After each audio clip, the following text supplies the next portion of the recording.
Evropska unija i Moskva saglasne su da je neophodno izdati plan o kretanju robe između Kaliningradske enklave i drugih dijelova Ruske federacije, izjavio danas poljski premijer Mateusz Morawiecki.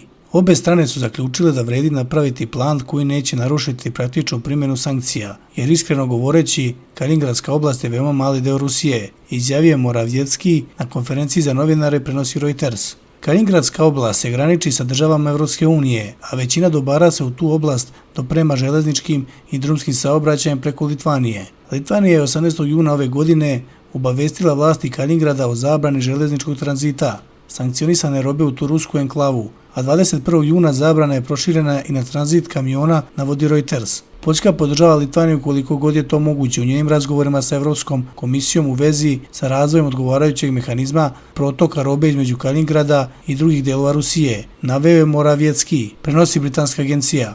Reuters je juče izvestio da evropski zvaničnici razgovaraju o izuzeću Kaliningradske oblasti od sankcija koje su do sada pogađale industrijsku robu kao što je čelik. Kremlj očekuje odluke Evropske komisije o tretmanu sankcionisane robe u vezi sa tranzitom preko Litvanije do Kalininggrada, izjavio danas potparol Kremlja Dmitri Peskov, navodi TASS. Čekat ćemo saopštenje. Evropska komisija je potpuno svesna naše zabrinutosti i faktičkog stanja stvari, tako da ćemo sačekati njenu reakciju, rekao je Peskov, novinarima prenosi TASS.